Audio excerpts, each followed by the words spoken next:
ស្ដីលោកគ្រូអ្នកគ្រូទាំងអស់គ្នាហើយនេះជាវីដេអូទី2ដែលរបស់ខ្ញុំនឹងចែកម្លែកមួយចំណុចទៀតតាក់ទងជាមួយនឹងពេលដែលករណីដែលយើងទូទាត់ថវិកាមានន័យថាទៅពេលដែលយើងបានទទួលការទូទាត់ពីខាងទីភ្នាក់ងារបញ្ជាក់ចំណាយហើយយើងនឹងមានករណីខ្លះដែលខាងទីភ្នាក់ងារបញ្ជាក់ចំណាយគាត់បានកាត់របស់យើងអញ្ចឹងយើងចង់ដឹងថាករណីណាដែលដល់សុខភាពគាត់គេកាត់លុយយើងអស់ប្រមាណហើយនឹងខាងទីភ្នាក់ងារជាក់ចំណាយហ្នឹងគាត់កាត់លុយនៅប៉ុស្តិ៍សុខភាពយើងហ្នឹងអស់ប្រមាណអញ្ចឹងយើងត្រូវជែកករណីហ្នឹងចេញពីគ្នាដើម្បីយើងស្រួលធ្វើរបាយការណ៍រញ្ញធុដូចគ្នាអញ្ចឹងក្នុងករណីដែលពេលដែលគេទូទាត់លុយមកវិញពេលទូទាត់លុយមកវិញលោកគ្រូអ្នកគ្រូទាំងអស់គ្នាត្រូវចូលទៅក្នុងរបាយការណ៍ដូចគ្នាបន្ទាប់មកយើងយកទាញរបាយការណ៍ស្នើសុំការទូទាត់នៅខាងក្រោមគេនេះវិញបន្ទាប់មកលោកគ្រូអ្នកគ្រូទាំងអស់គ្នាត្រូវយកពាក្យថារបាយការណ៍លម្អិតណាអត់យកសង្ខេបទេយកលម្អិតឲ្យលោកគ្រូអ្នកគ្រូទាំងអស់គ្នាយកលើបានអីបានក្រីក្រអញ្ចឹងទៅឬក៏បានអីតាមលោកគ្រូអ្នកគ្រូទាំងអស់គ្នាចង់បានបន្ទាប់មកទៀតលោកគ្រូអ្នកគ្រូត្រូវរើសខែអញ្ចឹងឧទាហរណ៍ជាក់ស្ដែងរបាយការណ៍ទូទាត់របស់យើងទូទាត់ដល់ត្រឹមខែមេសាអញ្ចឹងខ្ញុំសូមរើសយកខែមេសាមកហើយលោកគ្រូអ្នកគ្រូទាំងអស់គ្នាត្រូវរក្សាទុកជា Excel អូខេអញ្ចឹងយើង note ដូចគ្នាដើម្បីកុំឲ្យយើងច្រឡំដាក់ក្រីក្រអញ្ចឹងទៅអូខេអញ្ចឹងនេះមានន័យថាវាជារបាយការណ៍លម្អិតនៃការស្នើសុំការទូទាត់លើអ្នកជំងឺក្រីក្រប្រើបានក្រីក្រក្នុងខែមេសាអញ្ចឹងយើងធ្វើការរក្សាទុកបន្តមកទៀតលោកគ្រូអ្នកគ្រូទាំងអស់គ្នាត្រូវចូលទៅទាញរបាយការណ៍អ្នកជំងឺចាក់ចែងប្រចាំថ្ងៃដូចគ្នាហើយក្នុងខែមេសាដូចគ្នាដើម្បីឲ្យយើងដឹងថាករណីណាជាអ្នកបញ្ចប់អ្នកបញ្ចេញអញ្ចឹងលោកគ្រូអ្នកគ្រូទាំងអស់គ្នាចូលទៅហើយយើងយកគ្រួសារក្រីក្រដូចគ្នាមកហើយការបច្ឆេជ្រើសរើសយើងយកពីថ្ងៃទី1រហូតដល់ថ្ងៃចុងខែនៃខែមេសាហ្នឹងទៅអូខេខែមេសាថ្ងៃទី1ដល់ថ្ងៃទី30ចុងខែមេសាអូខេបន្ទាប់មកលោកគ្រូអ្នកគ្រូទាំងអស់គ្នាត្រូវការទាញមកដូចគ្នាមកភាសាទិន្នន័យខាងកន្លែងខ្ញុំធំច្រើនអញ្ចឹងទាញយូរបន្តិចអញ្ចឹងយើងធ្វើការលុបចេញហើយយើងលុបបន្ទុយនេះចេញទៅយើងដាក់ note ដូចគ្នាដើម្បីយើងស្រួលទាញកុំឲ្យច្រឡំអញ្ចឹងក្រីក្រដូចគ្នាជំងឺចាក់ចេញតបមកយើងចុចរក្សាទុកអូខេអញ្ចឹងយើងបាន file ពីរហ្នឹងហើយតបមកទៀតលោកគ្រូទាំងអស់គ្នាត្រូវការចូលទៅក្នុង file ទាំងពីរដែលយើងបានទាញយកអំបញ្ញមិញហ្នឹងយើងដឹងថាយើងទាញទុកណាហើយយើងបន្ទាប់មកយើងចូលមើលមកអញ្ចឹងបន្ទាប់មកយើងចូលនៅក្នុងរបាយការណ៍ស្នើសុំលម្អិតអូខេអញ្ចឹងលោកគ្រូអ្នកគ្រូទាំងអស់គ្នានឹងឃើញថាករណីណាដែលបានអនុម័តករណីណាដែលបានបដិសេធគ្រូចូល enable មកតមកទៀតលោកគ្រូអ្នកគ្រូទាំងអស់គ្នាលុបនៅទិន្នន័យណាខ្លះដែលយើងអត់ចង់បានទៅដើម្បីកុំឲ្យវែងពេកខ្ញុំសូមលុបចេញខ្លះអូខេអញ្ចឹងនេះលុបចេញសិនទៅកុំឲ្យវែងពេកតែតាមជាក់ស្ដែងលោកគ្រូអ្នកគ្រូទាំងអស់គ្នាអាចទុកអីបាន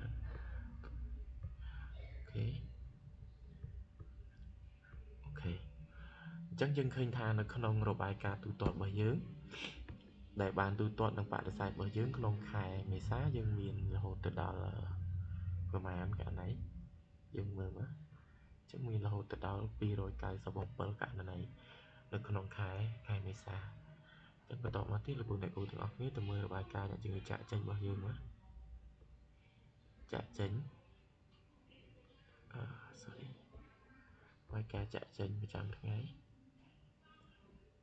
អូខេយើង enable ដូចគ្នាមកហើយយើងមើលថាមានប្រមាណព្រោះវិធីសាស្ត្រនេះយើងអាចធ្វើបានរហូតដល់នៅពេលដែលយើងករណីយើងត្រូវគ្នាអញ្ចឹងយើងឃើញថាមាន297ករណីអញ្ចឹងមានន័យថាដូចគ្នាតមកលោកគ្រូអ្នកគ្រូទាំងអស់គ្នាត្រូវការ filter របាយការណ៍ទាំងពីរហ្នឹងឲ្យដូចគ្នាសិនអញ្ចឹងទី1យើងត្រូវ filter តាមករណីថ្ងៃចេញដូចគ្នាបើយើងយកថ្ងៃចេញយើង filter តាមថ្ងៃចេញដូចគ្នាបើយើងយកថ្ងៃចូលយើង filter តាមថ្ងៃចូលដូចគ្នាប៉ុន្តែសម្រាប់ខ្ញុំអនុវត្តកន្លងមកខ្ញុំ filter តាមថ្ងៃចេញអញ្ចឹងយើង select ទាំងអស់សិនមក ក្នុងគ្រប់ករណីទាំងអស់ហ្នឹងយើង select មកយកតែត្រឹមក្បាលទេហើយមិនយកលេខរៀងទេមានតែយើង select ពីក្បាលមកទាំងអស់មកគ្រប់ករណីបន្តមកទៀតលោកគ្រូយកកន្លែង sort and filter ហើយយក customize ទៅហើយយើង filter by ថ្ងៃចេញយើងរកមក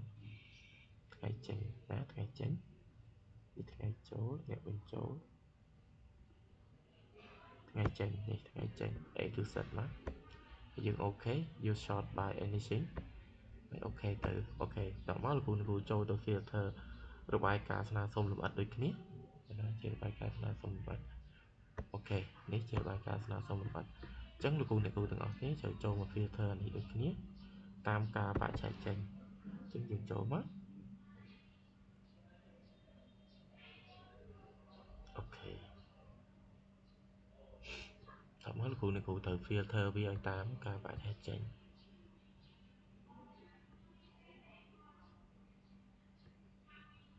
ដក filter យ៉ាង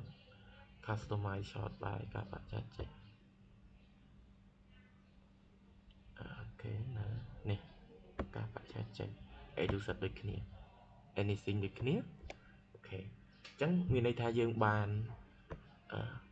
រៀបទិន្នន័យរបស់យើងទៅតាមការបច្ចេកចេញរួចហើយតទៅមកទៀតលោកគ្រូអ្នកគ្រូទាំងអស់គ្នាគ្រាន់តែចូល copy ពីរបាយការណ៍ចាក់ចេញប្រចាំថ្ងៃចំនួនអ្នកដែលបញ្ចេញមកឈ្មោះអ្នកបញ្ចេញ user មានន័យថានេះតាម user ដែលយើងអ្នកបានបញ្ចេញមកយើង copy ទាំងអស់មកអូខេ Ctrl C ហើយយើងចូលទៅរបាយការណ៍លម្អិតរបស់យើងវិញមកយើងដាក់នៅខាងមុខទៅ Ctrl V យើងទាញវាស្រួលមើលមកអូខេតបមកយើងបានឈ្មោះអ្នកបញ្ចេញជាមួយនឹងករណីដែលបានទូទាត់ឬក៏មិនទូទាត់ទៅតាមក្នុងខែមេសារបស់យើងហើយបន្ទាប់ពីយើងបានប៉ុណ្ណឹងហើយយើងត្រូវធ្វើមកទៀតដើម្បីដឹងថាអ្នកណាជារបស់យើងអ្នកណាជាករណីរបស់គេអញ្ចឹងដល់ចំណុចនេះលោកគ្រូអ្នកគ្រូទាំងអស់គ្នាធ្វើការ filter មក filter វាទៅតាមក្បាលខាងលើហើយយើងយកពាក្យ filter តបមកលោកគ្រូអ្នកគ្រូបន្ទាប់ពី filter ហើយយើងធ្វើការបង្កើតជា sheet ថ្មីមួយទៀតឲ្យ2បើសិនជាអង្គភាពលោកគ្រូមាន2មាន3មានថាប៉ុស2ដល់សុខភាព1យើងបង្កើត3ទៅ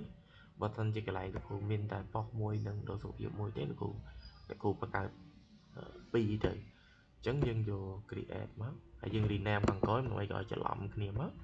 គេហៅថានេះខ្ញុំដាក់ HC ទៅករណីរបស់មណ្ឌលសុខភាពហើយនេះយើងដាក់ជា HP ទៅបោះប៉ុសចឹងទៅតបមកលោកគ្រូចូលមកក្នុងមណ្ឌលសុខភាពមកយើងចង់ទុកតែករណីដែលយើងបានបញ្ចេញនៅមណ្ឌលទេបានជាករណីរបស់មណ្ឌលយើងទេអញ្ចឹងលោកគ្រូអ្នកគ្រូត្រូវដឹងថាឈ្មោះណា username ណាជារបស់ប៉ុសអញ្ចឹងណាអញ្ចឹងឧទាហរណ៍ថាជាក់ស្ដែងដូចកន្លែងខ្ញុំថាឈ្មោះមានតែមួយចុងក្រោយចុះជារបស់ប៉ុសអញ្ចឹងយើងយកតែច្បាស់គាត់ទៅយករបស់ប៉ុសហើយលោកគ្រូអូខេបន្ទាប់ពីអូខេហើយយើងលុបករណីរបស់គាត់ចេញអញ្ចឹងវានឹងនៅសល់តែរបស់យើងហើយខ្ញុំឧទាហរណ៍មួយយើង select មកគេថារបស់គាត់មានប៉ុណ្ណឹងតោះមកយើងលុបរបស់គាត់ចេញទៅអូខេហើយយើងលុបចោលទៅអូខេអញ្ចឹងយើងកន្លែងឈ្មោះអ្នកបញ្ចេញយើងតម្លាក់មកវិញព្រោះវានៅសល់តែរបស់យើងឯងអញ្ចឹងយើងត្រឡប់ពីតម្លាក់មកវិញហើយយើងអូសលេខរៀងនេះទៅយើងចង់ដឹងថាលេខរៀងយើងមែនទេអូសលេខរៀងយើងឡើងវិញព្រោះដោយសារយើងបានលុបខ្លះហើយអូខេ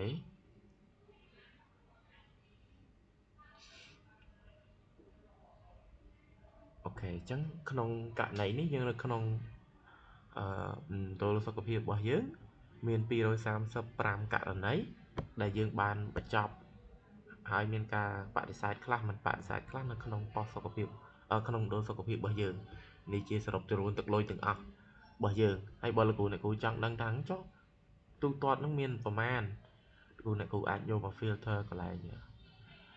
បដិសេធឬមិនបដិសេធនេះបានអញ្ចឹងបើចង់ដឹងថាអនុម័តមានប្រមាណលោកគ្រូ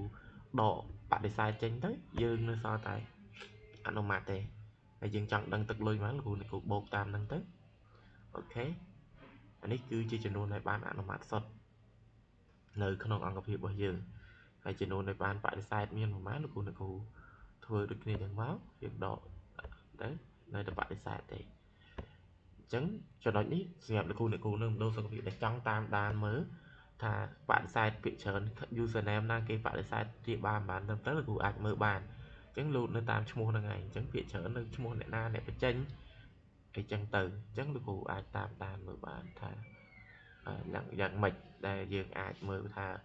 cả này nó vì dạng ngoài đài dương vô một vừa trên về nó bọt ấy bàn thà dương cô ta trend lực bọc lực na ấy bàn vừa dương bàn cho nó thấy thà cả này nó username nó còn này phải chạy như chẳng tới đó là về cả này pop đây kia này cô còn là filter máu hai dương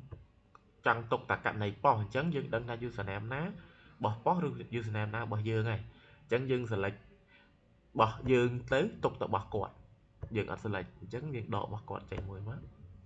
thấy dương ok mất chẳng anh ấy chia cả này bỏ dương từng ở bỏ dương từng ở hai chẳng dương lục bỏ dương chào tới nó sao mà má bỏ quạt anh chia việc thi xăm anh đấy menu tới việc toàn ấy chỉ số bùa đấy mình đang gọi thay dương ai pra bàn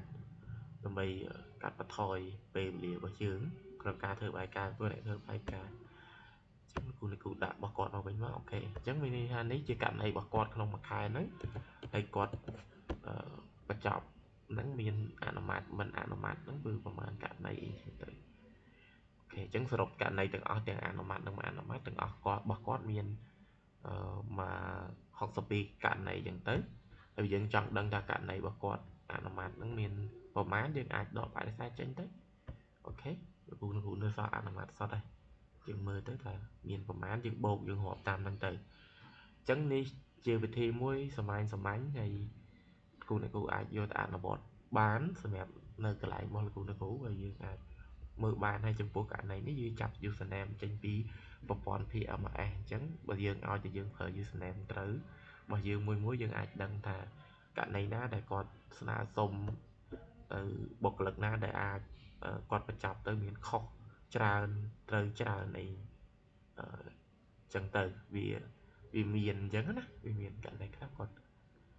ស្នើសុំទៅវាខុសច្រើនត្រូវច្រើនជាងដងអីចឹង